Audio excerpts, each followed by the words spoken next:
You wake up buzzing with excitement. Today's the day you're heading to a Washington Commanders game at Northwest Stadium. Though you still call it FedEx Field like most fans, you're a diehard, wearing red and gold, ready to cheer really loud for your team. The crisp fall air hits your face, and you can almost hear the crowds roar in your head. But as your day unfolds, that spark begins to fade, and you already get the feeling that today's going to be hectic. You live in DC, and the first hurdle smacks you hard. Getting to the stadium is pure chaos. As Northwest Stadium sits in Landover, Maryland, it's already 5 miles from downtown. But guess what? You don't have a car, so you ride the Metro's Blue Line to Morgan Boulevard. The train's fine, but when you step off, you're a mile from the gates. No shuttles, no signs, just a sweaty, dusty trek along a busted sidewalk with a herd of fans shuffling beside you. Cars whiz by, and your jersey's already sticking to your skin. Driving's no picnic either. Traffic jams stretch for hours, and parking fees hit your wallet like a linebacker, sometimes pricier than your ticket. You've heard horror stories of fans trapped in lots past midnight, crawling home long after the final whistle. And just like that, you finally reach Northwest Stadium's gates. The place looks worn out, like it's been creaking along since it opened in 1997, when it replaced RFK Stadium as the home of the Washington Commanders. Back then, the Redskins. Cracked concrete, faded paint, and a few stubborn FedEx Field signs linger, even though it's been Northwest Stadium since 2024, after stints as Jack Kent Cooke Stadium and FedEx Field. You hold your clear plastic bag, thanks to NFL rules, and slowly move forward in the long security line. The staff bark orders, no smiles, clearly over it. Someone behind you mutters about last season's concourse flood, and you cross your fingers you won't be wading through links today. Inside, the stadium feels like a big maze. You're stuck in the upper deck, section 424, because lower seats cost a fortune. The escalators are down, so you haul yourself up endless stairs, legs screaming by the time you find your row. The seats are tiny, hard plastic that stabs your spine.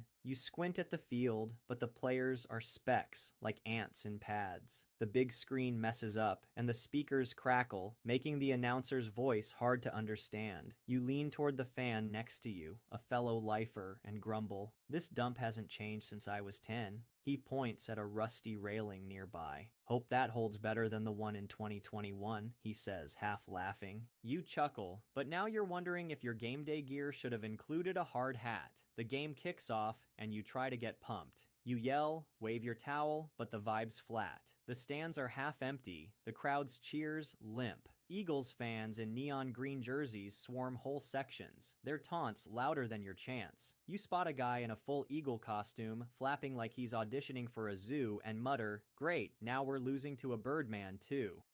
You think back to RFK Stadium, where the bleachers quaked with every score. But here, the soul's gone. The Commanders are rebuilding, and years of losses have drained the crowd's fire. Still, you love your team, but it's tough to stay hyped when the place feels like a ghost town. Just like that, halftime hits, and your stomach growls. You join the concession line, which crawls like it's stuck in Landover traffic. When you reach the counter, the options are grim. Soggy hot dogs, stale nachos, and beers that cost more than dinner. You fork over $20 for a burger and soda, which wasn't worth the money as the bun's cold and the drink's all ice. "Did they grill this with a hairdryer?" you joke to the guy behind you, who snickers. You spot a Tunnel Club sign for VIPs and roll your eyes. Must be nice to eat real food and glimpse the players, but you're stuck in the nosebleeds, where the only VIP is a pigeon scoping your fries. The second half slogs on. Empty seats multiply as fans bail early, fed up with the score and the hassle. Even though you stay loyal to the bone, a late touchdown barely lifts your spirits. The game ends, and you're done.